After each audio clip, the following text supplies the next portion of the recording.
there, but if you're not okay with that, let me know. Okay.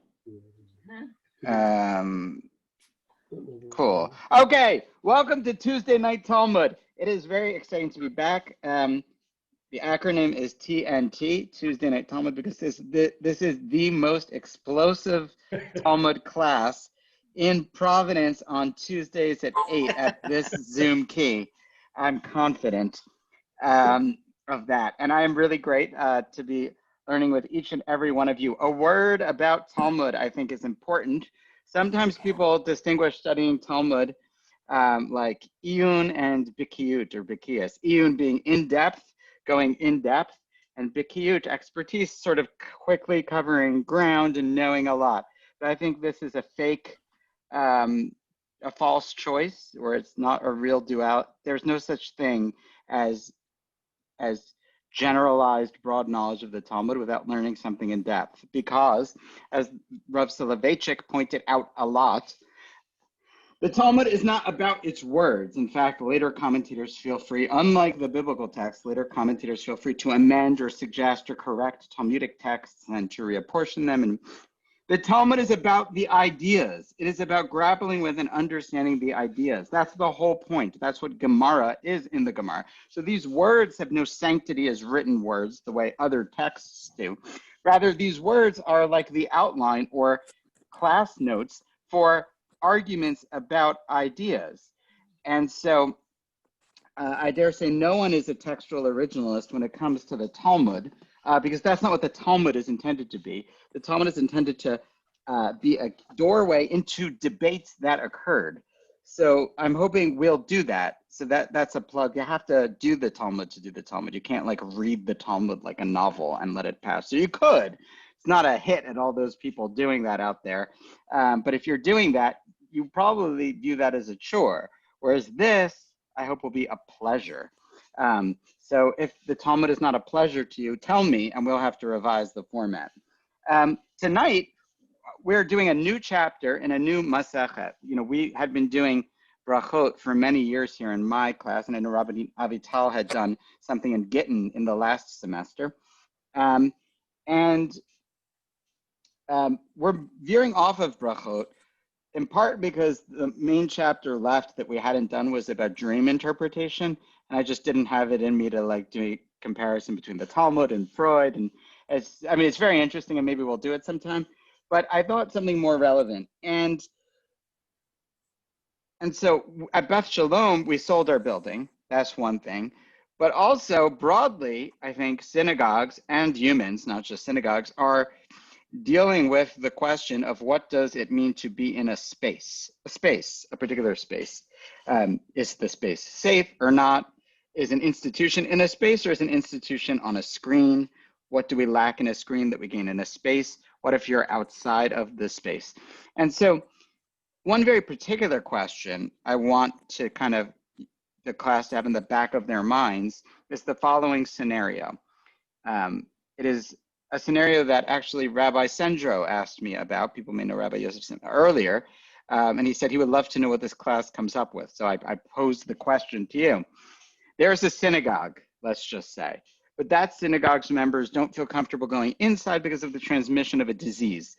So they pray daily, multiple times a day. Let's call it 3 times a day in the Jewish tradition. If it were a mosque, perhaps it would be 5, outside of the synagogue in their courtyard.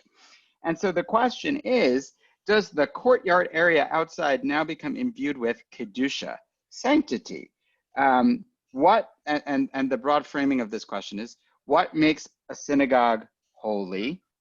What does that mean legally for a place to be sacred? What are the legal ramifications of that? And how conditional is or isn't that on human action and temporary or permanent, or what kinds of human action? So these are the parameters of a kind of frame question to help. And I hope this will be a fun study as we mess with our notions of space. So this is a chapter of Megillah here.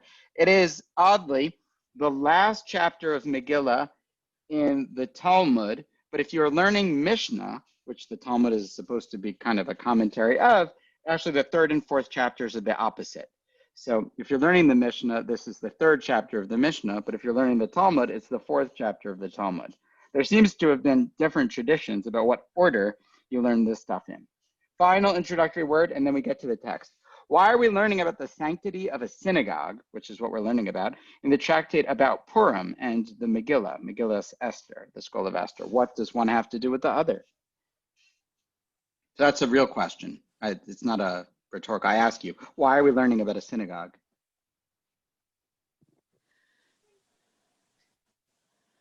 Well, the synagogue replaced the Karbanot and the Mishkan, no? What does that have to do with the Megillah?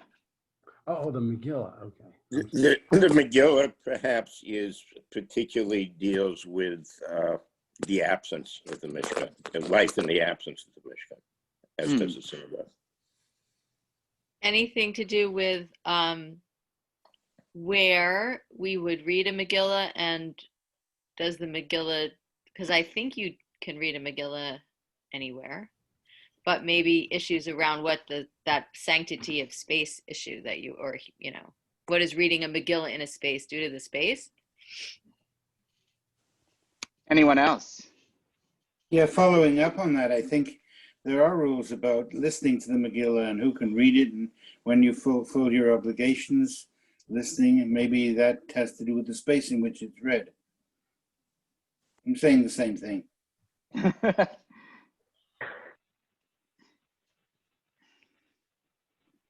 With a British accent. Does it have anything to do with the fact that in Megillah Esther, first of all, God's name is not mentioned, and I don't know if that's a factor or not. And 2, that there is no temple talked about or synagogue talked about. There's no structure talked about other than the king's palace. I like this. So we have sort of 2 answers. I think I'm going to group them that is sort of similar to Peter's answer in a sense. It's the sort of post-temple. So thematically, and this is not an answer I saw in any commentary, but I like it conceptually. And so we'll write it up in the notes of this year, the sort of Berman-Jerkowitz hypothesis, which is that, well, the Megillah is really like an exilic. It's about the exile, and it's post-temple. There's no God's name. Right, and so the synagogue is like a post-temple institution. It's the next, they gave up on the temple. They're onto the new system. Cynthia's answer is actually the one that is quoted in the commentaries, which is, once we're discussing the Megillah, well, where do you read a Megillah? You read a Megillah initial. Once we're discussing that, they do get to some of the rules of reading the Torah. And once you get to the rules of reading the Torah, you get to the rules of what's holy. And what does it mean for something to be holy? Because the Torah is a very sacred object. And once the Torah is a very sacred object, its relationship to other sacred objects, like the synagogue, where it's usually housed. So that's kind of what the commentators say, the very technical train of thought. But I like the Berman-Jerkowitz hypothesis as well. So Cynthia, you kind of got what the commentators said, but Peter and Donnie, you got maybe what God would have said or something like that. So on that note, I'm just calling you, Peter. You're the God. So okay, so good. So let us go to the text. Now, some people may be working off of their own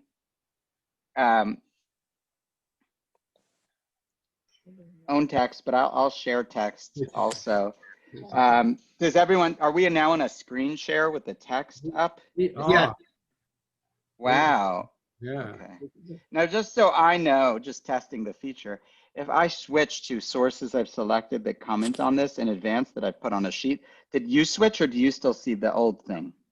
I see what you, we see what you. Yeah, we see the sheet. No, I don't know what, you don't know what I see. I'm asking, do you see, what do you see? We're seeing what says Tuesday night, Talmud-10 Ha'ir. So if I toggle, you toggle. Ah, yes. When I toggle, you toggle. Okay, great. Good. So we will. Your screen. We see your screen, literally. Good. So I will make sure to hide confidential legal documents. Oh, that are yes. Open in the corner here. Okay, great. So. You want to have with his commentaries? The Nei Ha'ir. So first we're going to learn the Mishnah. And the Mishnah is, and people should comment at any point, and I may mute you if I don't want to hear it. at that moment, but it doesn't mean it's personal. B'nai Ha'ir, so this is the Mishnah that deals with the first Mishnah. Really, it's half of the first Mishnah. There's the first two Mishnayot in the Talmud. They're one Mishnah in the Mishnah. Okay. B'nai Ha'ir shemachru rechova shel ir lochin b'damav beis knesses lochin teva lochin mitpachos yikchos svarim lochin Torah. Okay, so let's just start there.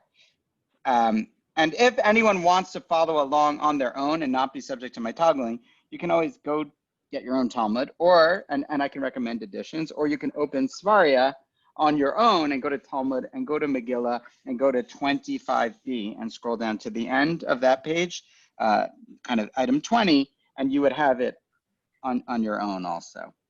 And if there was chat, I guess I could put a link, but okay. So the people of a city, B'nai Ha'ir, and they shemachru rechova shel ir, and they want to sell the town square, or really a street of a city, but commentators explain like the central street of a city, bidamav, for cash. So what can they do? Lochim bidamav beis knesses, they can take with the cash and buy a shul. Meaning, so we'll get why is selling a street? What do we mean sell a street? So we're gonna get there. Basic knesses lochin teva, and if they want to sell a shul, they can buy a teva. Teva means an ark, like for Noah, but here a teva is an aron kodesh, an ark for the Torah. So you can sell a shul and buy an ark. Teva lochin mitpachos, and if you sell an ark, you can purchase the things that wrap the Torah, like the Torah's dress. There's a name for it. And if you want to sell like a Torah cover, mitpachos, yichos farim, you can purchase with those funds that you get books of Svarim, books, but here they mean books of the prophets and the writings, Nevi'im and Ketuvim, but not the Torah itself. So Isaiah, Esther, Job, one of the greats these days, Ecclesiastes, if you're an existentialist, right? Okay, and Svarim lochin Torah. And if you want to sell your Isaiah, you can put those funds to the purchase of a Torah. So the general principle here that emerges is that the funds you get for the sale of a sanctified item, you can't just use that money to do whatever you want. You have to buy something else with it, and that something else seems to have a gradated scale, and you have to go up. So if you're selling, and the Torah is the height of it, the apex of it, and the street is the bottom of the food chain. Does that make sense?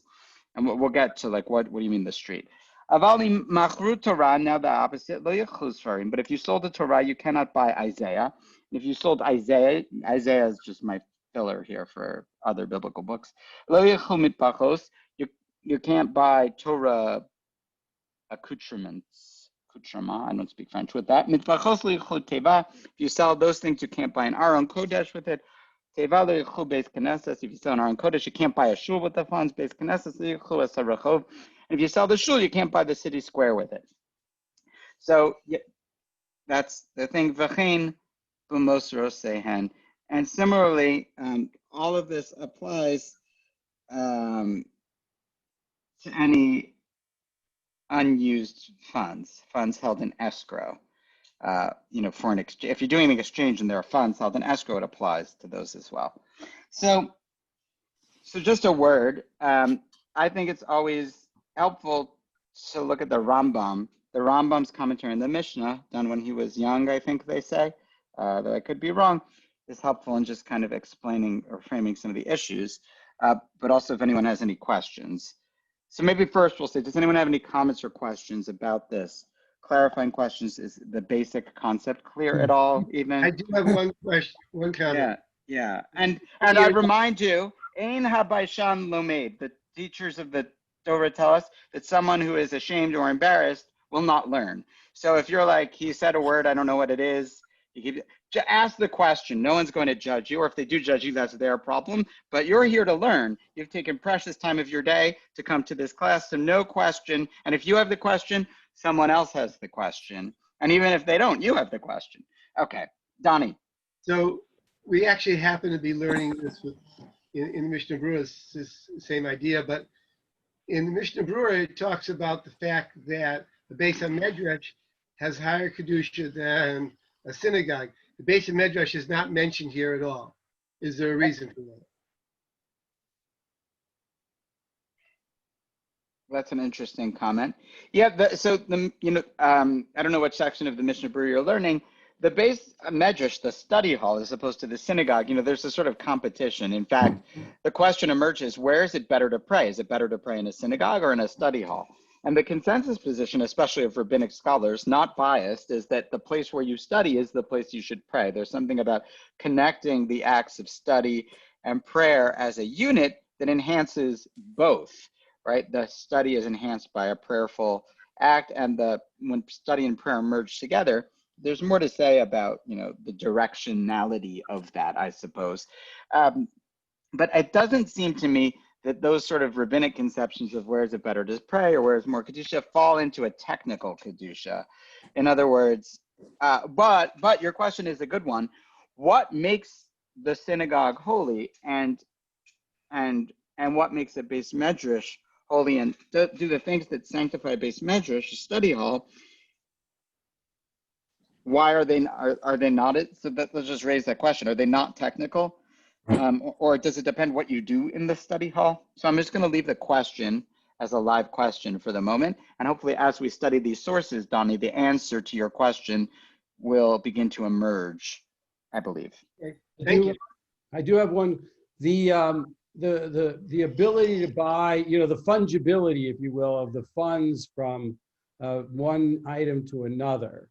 Can you get change? In other words, can you sell an aron and get something that's less expensive, and then have money for something else? Or does all of the assets have to go into an equally... Good question. So that's the last two words of this Mishnah, v'chein b'motrehan, and also with the change. That's what they mean, also with the excess. So there should not be change. In other words, if there is change, that change then has to be put towards another version of it. It doesn't have to be the same one, and it can be held, but it has to be held in a sort of rabbinic escrow account. It's like the IOLTA, the rabbi's only trust account, the rota, interest bearing maybe, although maybe not, because it's okay. So there can be change, but the change, you can't use the leftover. So just to make it clear, you sell your shul and you want to buy an Aron Kodesh, but the shul is worth more than Aron Kodesh, and now you got $300,000 left over. So that money can only, it's got to be held in abeyance. Okay. Now the Rambam says, any other questions or comments? Just shout. Zo HaMishnah, hi l'Rabbi Menachem Bar Yossi. This, by the way, comes from the Tosefta. People may know that there is, the Mishnah that becomes this sort of codified corpus of legal teachings around the year 200, 202, because it was going to be forgotten, etc. So they begin to codify what are loosely held oral teachings into a code. But there's the Tosefta. There are people that feel that the codes were overly restrictive, that left out important teachings. And so just about 30 years later, the Tosefta comes out as a more expansive code. And the Tosefta lists this teaching also, but it explicitly names the author. In our Mishnah, it's an anonymous Mishnah. There's no noted author. But in the Tosefta, it's Rabbi Menachem Bar Yossi. So the Rambam is just noting for us, as the Gemara will too, Zoha Mishnah Hu the Rabbi Menachem Bar Yossi. I know this is only Hebrew. I will always translate. This Mishnah was authored by Rabbi Menachem Bar Yossi. Shehu noten l'rachol b'ashel ir kedusha me'achar shemitpalim bo b'taniyot u'v'ma'amadot. And he explains the reason that the city square, which is, I thought the question someone would ask, what does the city square have to do with any of this? The city square here, they're talking about a street of the city that they pray in on fast days and on ma'amadot, maybe holiday days. Query to you, why are they praying in the city square on fast days and holidays? Are those the market days? Are the Mamadot the market day? I don't think so. I don't know. It could be. Maybe someone has a, let's just, maybe we should work on getting a firmer definition of Mamadot.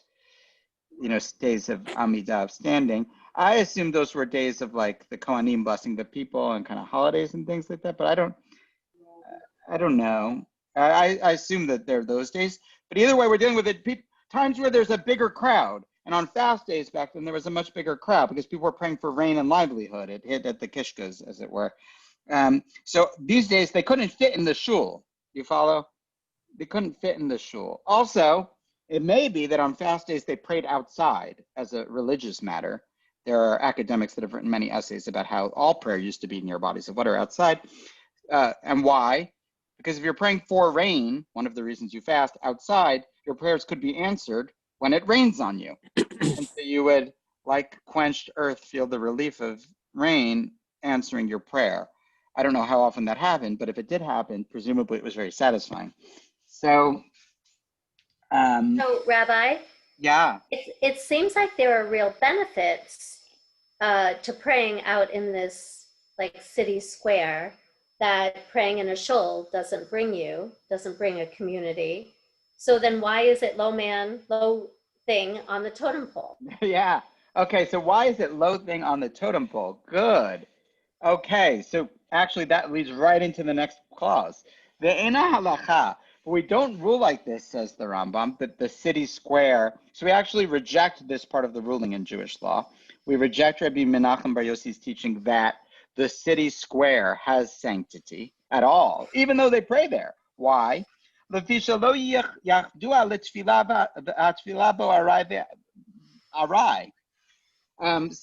Maimonides says the following. He gives a reason.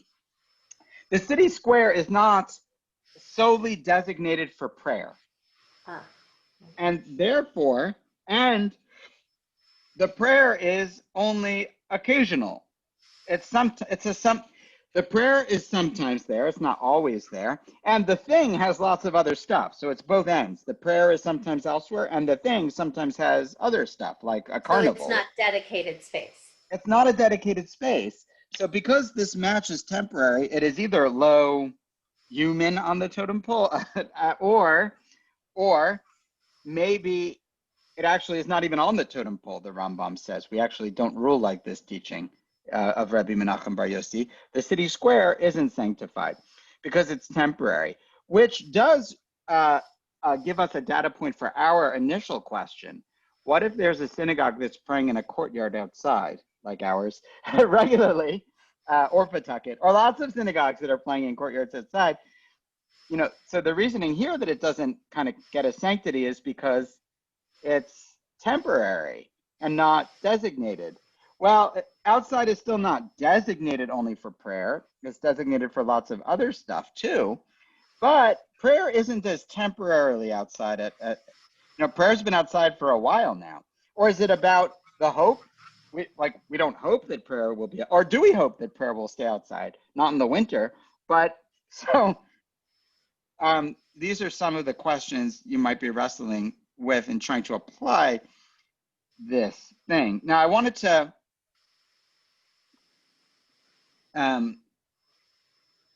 just say,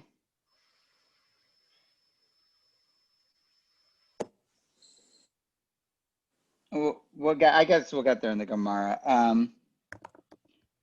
Just to show you the Tosafos Yom Tov, Rabbi Yom Tov Lipman Heller, the Tosafos Yom Tov is a very significant figure in his commentary of the Mishnah. He was a rabbi in the city of, who can name that city? Anyone? Krakow. And there are a lot of good stories associated with him. But I think the thing he's most known for... He's the ancestor of Rebbetzin Kaufer from Providence, Rabbi Kaufer. That is one of them. So Marsha Kaufer, Rebbetzin Marsha Kaufer, is a direct descendant of Rabbi Yom Tov Lipman Heller, who did not believe that turkey is kosher, or his descendants didn't, but also he may have written the prayer, Kel Male Rachamim. There's some good evidence that he either composed or was the first to shape and recite it in the way we do now, after after some of his dearest friends passed away, but I think a particular rabbi in general, in the Chmelinsky massacres. Fact check me if I'm wrong. I sometimes confuse rabbinic biology. I'm not a historian, so sometimes I get facts wrong. So don't accept it at face value, but I believe that is true. I believe I've read that on 2 occasions. So I do believe he authored, or at least gave form to, the prayer Kel Male Rachamim, which I think we know from funerals and Yiddish and lots of things. Really stunning prayer. Okay, he says about this Mishnah, he's got a commentary in the Mishnah, Nearly, I did a tiny Kriyas and Megillah. Why are we dealing with this here in Megillah? Rabbeinu HaKadosh, Rabbi Yehuda Nasi, Judah the Prince, saw fit to put with the reading of the Megillah the laws of reading of the Torah, because it's also from a decree of the prophets. The prophets said you should read the Megillah, and the prophets said you should read the Megillah. The Megillah is after the prophets, but it's got this force of bigger than rabbinic law. It's deeper than that. The source for reading the Megillah, Esther, is of course Esther itself, but maybe Esther is a prophetess in this version of it. And because it's read in a community, and I think this is what Cynthia was saying, the Torah is read in a community, uveveta knesset, and in a shul. So they thought, well, we have to do the laws of the sanctity of a shul. V'dinei and all of its laws. And they began with the city square, because you also pray there. And going from the bottom up, there's a principle of ma'alim b'kodesh v'im moridin. You always go up in matters of sanctity. You never go down. Ma'alim b'kodesh v'im moridin. We see this coming up in a December holiday with, name that December holiday. Jews only have one December holiday, not a hard trivia question, where we go up and not down. Hanukkah. Hanukkah, very good. So this principle is cited there as well. Ma'alim b'kodesh v'im moridin, right? You go up and not down. Beit Hillel, not Beit Shammai, because you could go and count down 8 to 1. We count up. Okay, so this is what we've got. Back to the text. It's a Gemara. So now we're dealing with, that was the Mishnah, and now we're in the land of the Gemara, which for anyone who's kind of new or needs a refresher, the Gemara is really complicated. What it is, from about the year 200 to about the year, 700, maybe a little earlier, maybe a little later. There are lots of books written on this subject about the closing of the Gemara and its fluidity. 500-600 years of rabbinic opinion and debate. That's a long time. That would be like putting political philosophy of 400 years ago in conversation with political philosophers today, as if they're happening contemporaneously in a debate. So this is a multi-generational, broad Israel, Babylonia, and different parts of both debate about the principles at play in the Mishnah that forms the corpus of how we kind of distill this into something we can work with. B'nei ha'ir shemachu rechovah shel ir. The people of a city that want to sell the city square. Now, I just want to note something also. There's something very, like they were always dealing with selling stuff. You know what I'm saying? In other words, like financial considerations and pragmatic considerations of bringing outside. These were always things you had to deal with. It's not new. Okay, I think people know that, but in case you don't. Amar Rabba Bar Bar Chana. So Rabba Bar Bar Chana says, Rabba Bar Bar Chana is known for his legends. Amar Rabbi Yochanan, quotes the name of Rabbi Yochanan, Zu Divrei Rabbi Menachem Bar Yossi Stumta. These anonymous words are really the words of Rabbi Menachem Bar Yossi, as the Rambam told us in his commentary. But the sages say, they disagree, and we rule like the sages as a practical matter. The city square, the street, does not have sanctity. The city square does not have sanctity. Now, I want you to ask the advanced question. This is where we take Talmud from reading it to learning it. So you always should be asking yourself, and so for me, it's crucial to give over a method of learning Talmud, the second order question. And the second order question is, what are they debating? What gives something sanctity or not? What gives something sanctity, in this case, or like prayer sanctity or not? They're saying a shul, yes, and maybe a street. Rabbi Menachem Bar Yossi says, but the rest of the sages say, no, not a street. So let's just clarify. What is it that gives a shul sanctity? Is it that you pray there? Is it that it's a holy building dedicated to prayer? I just want to hear what people are thinking. Also, it houses the Torah. It houses the Torah. It's referred to as a Mishkan, Mishkan Ma'at. A Migdash Ma'at. It's a little bit, it's a mini temple. You wouldn't consider it temporary, in their words, versus like a street where you could use it, or maybe one day you can't use it. Right. Maybe there's like a hot dog vendor there one day and you can't pray. So it's like, what's this? A street is okay.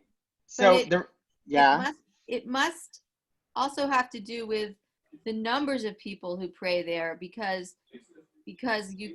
an individual could pray anywhere outside, and I don't think that space would gain the sanctity that this does, because I think it has to do with that it's a lot of people that also. Now, is that a lot of people? Is it a minyan? What if you had a community that only had 8 people? Let's just ignore issues of gender for the moment. And I want to note them, but I'm going to ignore them. And so let's assume you had a community of 8. And that community always did their prayers of 8 in the place. Would that make it sanctified or not? Because it's short of a minyan, but it's the communal prayer space, I think it would sanctify it. Right. Because there for sure towns in, Europe that they didn't have a regular minions. There for sure were, however many people lived there, and they came together to pray, and they had whoever they had.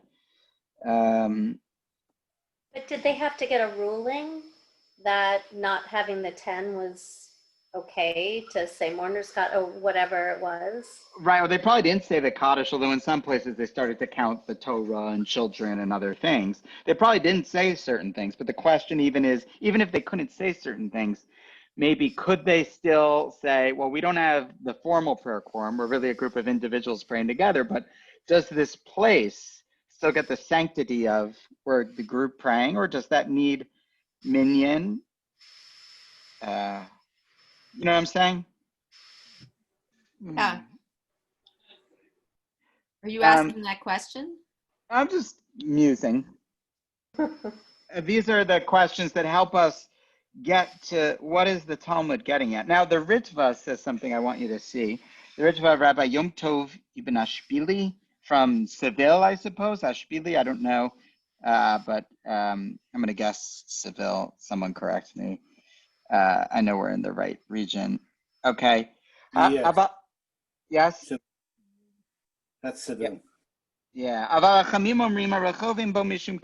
Ritva is at a crucial Rishon. On Brachos, he's got his most crucial commentary going, but he's one of the clearest in terms of explaining the principles, in my opinion, where he says, when the sages say it doesn't have Kedusha, it doesn't have sanctity, Kedusha sanctity, Yeshafarsh Imbo the Inim Mechiraso, Damav, right? Mishum Kedusha. That when we say it doesn't have sanctity, we mean if you sell it, the money doesn't have sanctity, talking about the street, but not Avalhu Atzmo Kedusha Yesh.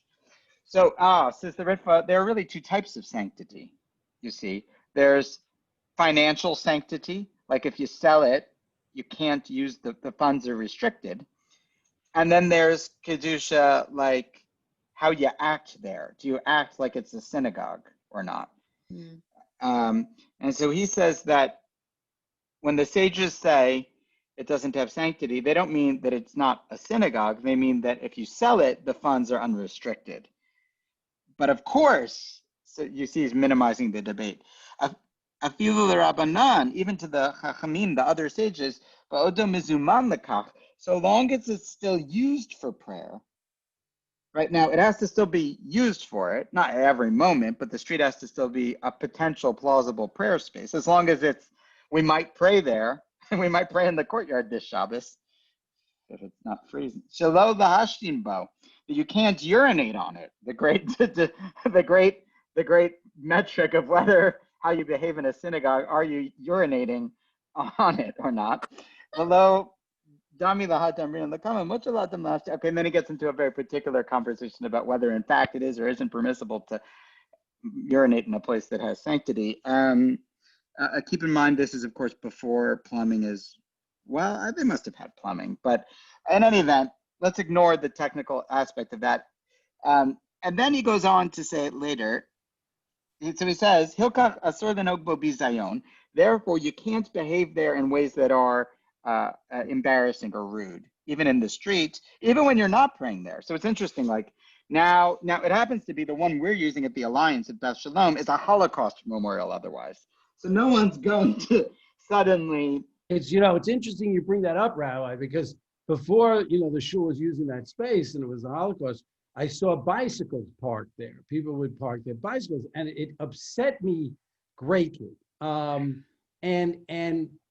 And I didn't know whether I was overreacting or not, but if I saw somebody doing it and it's not quite urinating, but I thought it was close enough.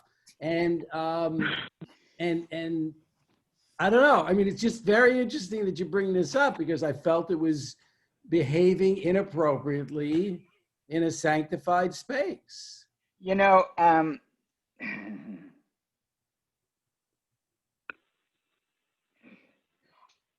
I was on a trip, the March of the Living, with a Holocaust survivor, and some of the kids were misbehaving.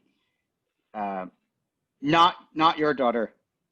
I was going to say no names, please. No, it happened. It definitely was not your daughter, although she was on that trip, and it was great. So, but some of the kids had broken curfew in the hotel repeatedly.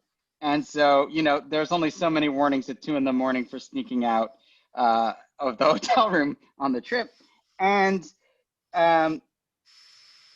so a Holocaust survivor who was with us heard me, I guess, chastising the children to cut out whatever they were doing. And the teenagers, not children, definitely not children. And he said, what I would have given back when I was a prisoner in the camps to know that in 70 years, Jewish teenagers would be misbehaving and chaperones would be yelling at them late at night. I would be thrilled. I would have been thrilled to know that. And it gave a perspective on it that maybe can mitigate some of the bicycle, it's like, well, most people in the Holocaust would be happy to know that in 2020, Jews were still misbehaving by parking bicycles in a Holocaust memorial. Maybe not. I don't know. So just a perspective. Yeah. So, oh no, what have I done? I clicked. How do I get back? There. There you go. You're back. Yeah, you lost it again. Oh. No, but now I only have the Ritzvah. I don't. Hold on. Oh, I see. Here it is. There you go. Okay. So this screen is in my way. I apologize. All right. That screen is you all. So he then goes on to say, so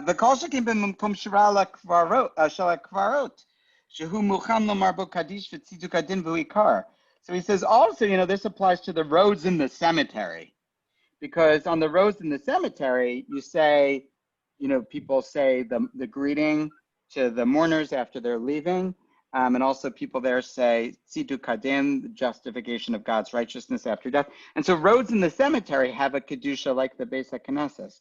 So it's interesting. And he says all the more so. Like it's obvious if a street you sometimes pray on outside does, that for sure the cemetery roads do. So that's an interesting thing to think about, that whatever sanctity we're talking about, it applies to cemetery roads as well. And also that sanctity for selling, for funds, might be distinguishable from sanctity for acting. So that I just wanted, that's the kind of main thing I wanted to leave you with in that Ritva. Okay. Wait, where's this might be very, very tangential or topic, but it does make me that between a road in the cemetery and a road in a town. You know, a newcomer to that town wouldn't necessarily know that people prayed in that area. Whereas you walk through a cemetery, you know that it's holy ground. Like there's just an essential difference because of the use. And this all just keeps coming back to the various way that a space can be used for me. Like it just keeps circling back to that. Like you're not gonna use a main sanctuary of a synagogue for, I don't know, I can't think of an example. Bingo. That's what the social hall is there for, right? Yeah, they're just, you know, where you say mourner's cottage, I don't think you're gonna like, I don't know. I might be old fashioned for that, but. Well, no, and so I think that's why, you know, he says, like, even all the more so, I said, like, if we're talking about a road that's sometimes used for prayer and sometimes used for whatever in the town square, then for sure a cemetery's got to have it, right? So I think your instinct is there, like, in other words, a cemetery is more than that, whatever that is. But I think your point is, well, but a town, you know, if you're just in a town, right? Like, I mean, people park in the parking lot in Pawtucket Synagogue just because it's a parking lot nearby, right? And people park there for all sorts of things all day long.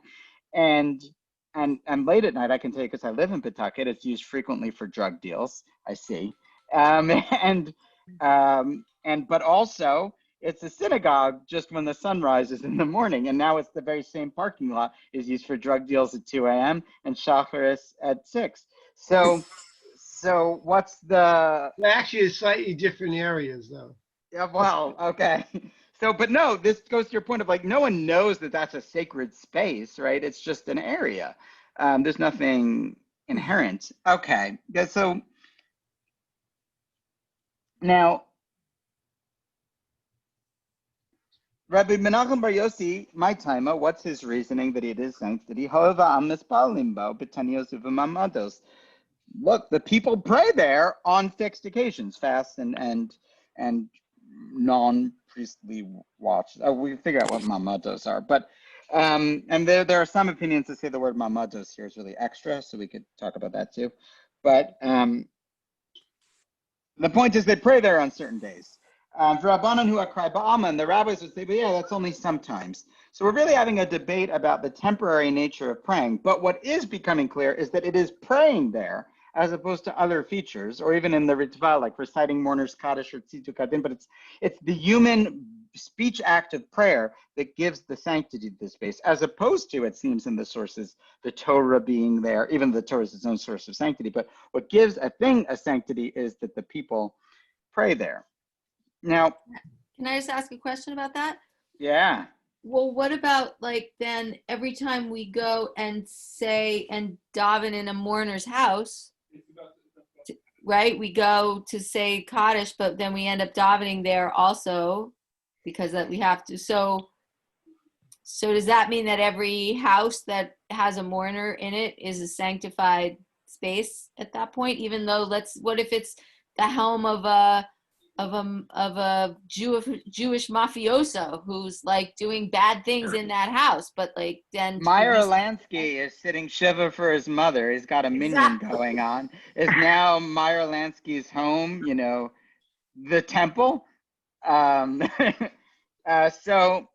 just picking, you know, my favorite Jewish mafioso. You may know others. Or does it fall in the category of the town square that is irregularly used for prayer? Okay. And could it be that There's- while we're praying anywhere, right? It could be that while Right. a prayer act is going on, that place has it no matter what. But the question we're really dealing with is afterwards. I mean, clearly Meyer Lansky, if he sells his home, the funds aren't holy because he had a Shiva minion going on there. They're not restricted. But maybe while Shiva is going on, that room should be treated like a shul. That is a question, While That's an Shiva is going on there, nobody should urinate in that space. Tell that to the dog. So, Beza Knesses Lochint. I'm going to move on, but these are all live. Just raising the questions. Beza Knesses Lochint Teva. So if you sell a shul, you can purchase the ark. Amar Rabbi Shimon bar Nachmani, Amar Rabbi Yonasan, Lo shano lebeza knesses shel kfarim, aval beza knesses shel krachin, kevan de me'alma asule, lo matzu misifne le tahava le derabim. This is a law, a distinction that becomes very important in the tshuva literature, in modern literature about specific synagogues that want to sell their synagogue. So it becomes an important limitation or legal issue to contend with. You sell a shul, you can buy an ark. So the Gemara first wants to qualify. Not every shul can sell itself. There are some shuls that can't be sold. So that is a first bar that you have to get over. You can't do anything with the funds if you can't sell the shul. And some shuls can't be, so this is a threshold issue for selling a shul. And what's the issue? So Rabbi Shmuel bar Nachmani says that Rabbi Yonasan says, this is only talking about a shul of a village, a smaller village, but a shul of a city, since, let's kind of follow the words carefully, me alma asule, from the world they come there, lo matzu mizivnile, you can't sell it, tahavale derabim, because it's public property. So there are some shuls, says Rabbi Shmuel bar Nachmani, that don't belong to the people that own. So now we're dealing with who owns the synagogue. The new question: who owns the synagogue? Is it the people that found it? Is it the people that donate the money? Is it the board? Is it all the residents, or is it not even all the residents? So he seems to say here you can work backwards, since it's Dime Alma Atule, they come to it from the whole world. You can't sell it because it is of the public.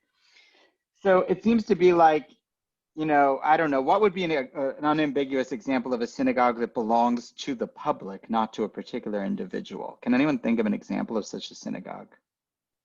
Central? How about the Say wall? again? The Western Wall. The Toro Oh. Synagogue? I was going to say the Turo Synagogue too. Okay, yeah, so this is an interesting question. Is the Turo Synagogue never allowed to be sold? I would think for sure a synagogue like the Great Synagogue in Jerusalem or something like that would fall also into these kind of very prominent places. But there were many cities that had like the prominent shul in that, like, or the synagogue that was, there are lots of synagogues of different trade unions and labor groups and these people and that people, but then there's the main synagogue of a place. And sometimes there, especially where government and state mix, there's sometimes like an official state synagogue. I'm trying to think of examples from Europe. I don't know. Like in Prague, the Maharal Shul, there's that shul there. Charlemagne gave a flag that still hangs there, if people have ever been there, right? And like, I don't know, the fact that Charlemagne visited as the home of the Jews of the area suggests that it's like, it's not just belongs to the board. If they want to sell it and open a candy shop, they can. That it belongs to the public. So in that case, it almost becomes part of world history. Yeah, it's like the idea of a UNESCO World Heritage Site or the equivalent in the United States. For example, when we wanted to sell the Broad Street Synagogue, which merged, we had to get permission from the U.S. National Park Service because, do people remember that? Because it was on the historic register, which is administered by the federal government's Park Service. So we needed to get permission, and they were not forthcoming with that permission. It was not so straightforward.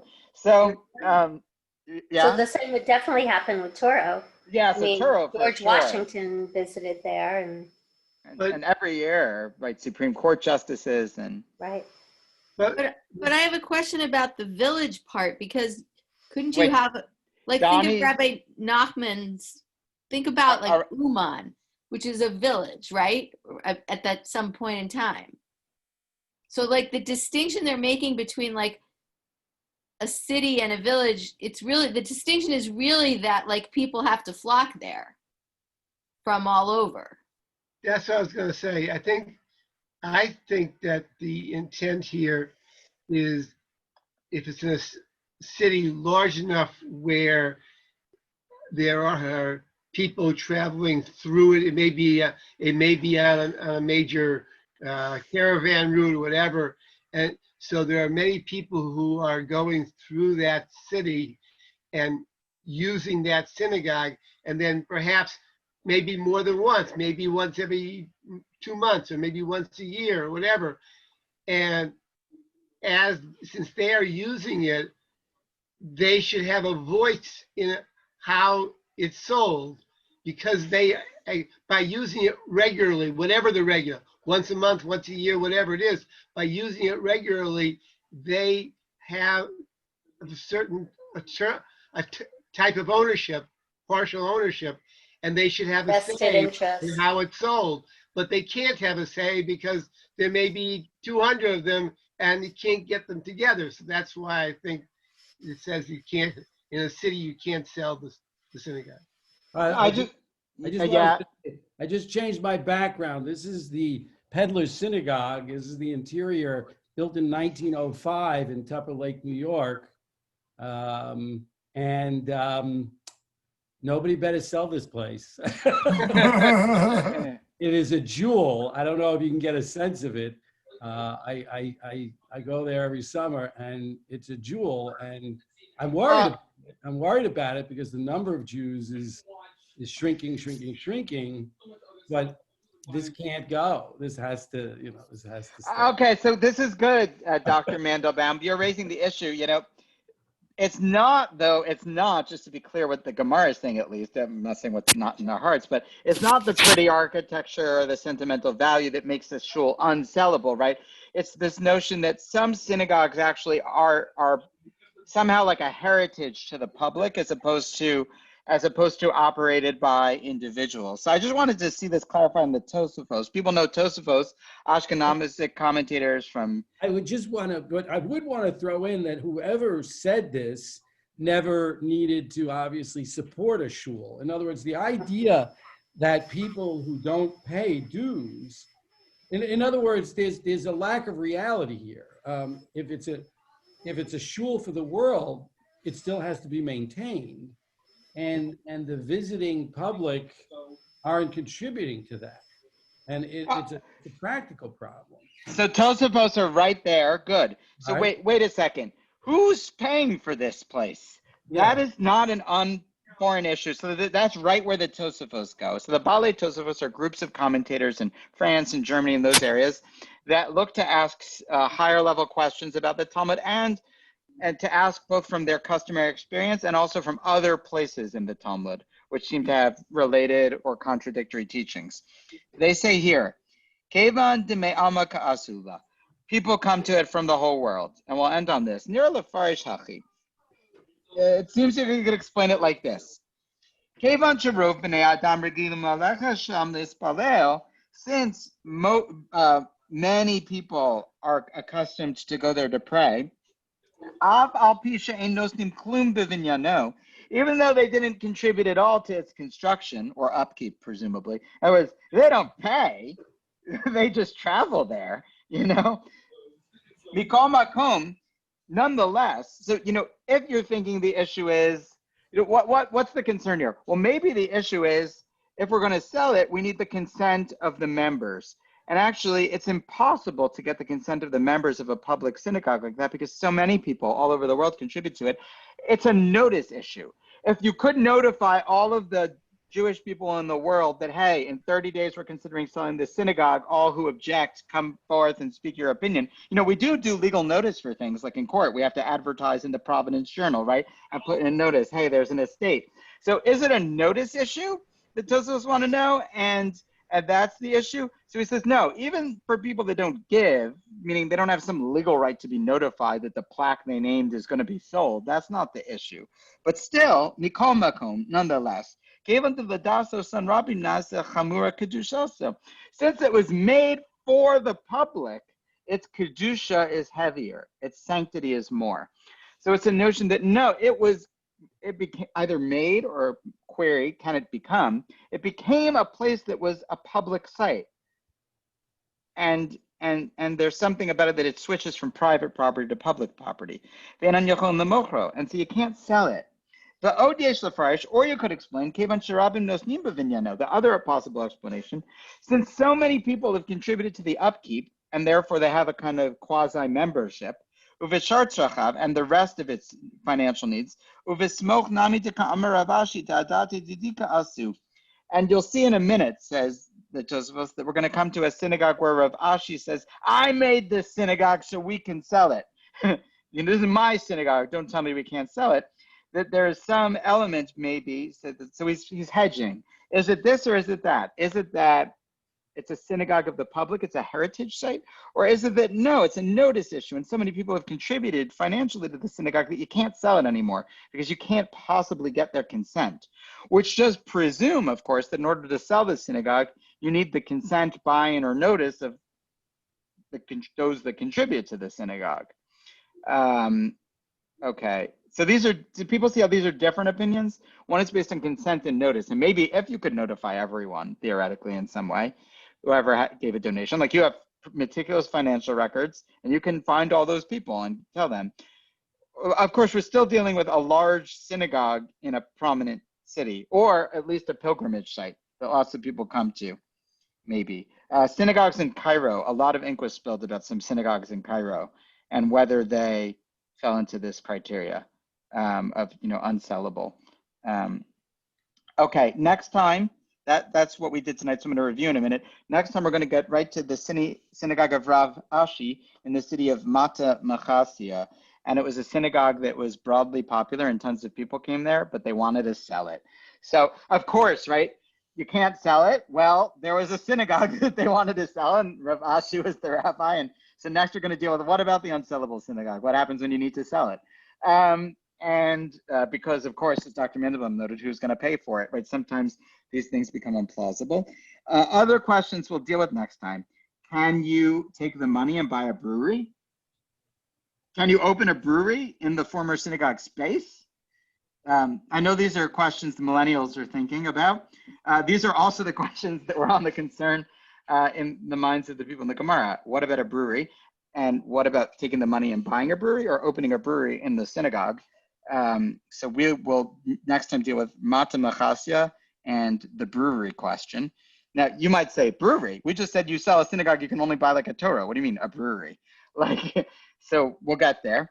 Also, can the board, and this is the next thing, can the board just undo all of this? What power does the board have to say, to hell with this all? We're doing something else because we're the board, or not. So to review what we discussed tonight, we discussed a few things. We discussed this notion of sanctified money. When you sell certain ritual objects, the money can only be used for other objects of higher sanctity, or maybe equal sanctity, or not. And then also we began to discuss the road that's sometimes prayed on or not, and what makes we're first dealing with the synagogue as the main sale item. What makes something a synagogue? What about a place you play sometimes and not others? What about cemetery roads? What about public squares? And then what of it can you sell all synagogues, or are certain synagogues unsellable because of their historic value, the broad support they have from the public, their place in history, their place in communal life, or not? So that's these are the questions we're dealing with. I think these are actually really relevant questions to Jewish communities now, as people consider, well, like, I saw a report from E-Jewish Philanthropy that some 20% of synagogues are, in a position where they might close. I mean, the pandemic is rendering large spaces a liability right now, because many people, 30 however states have outbreaks and synagogues have broadly been closed in some measure or another for a long time. So this, it's good to have a kind of clear understanding. I think this was all true before the synagogue. They were always dealing with the transitive nature of space, but I think we in our generation are again dealing with it in a way we probably haven't confronted in a long time. As a worldwide Jewish community, what are the sanctities of these spaces, and how sacrosanct in it, and how fungible is it also? It's sacrosanct on the one hand, and on the other hand, sometimes you sell it. So note also, we decided to do this after we already sold our synagogue. It's been done. That's called good planning.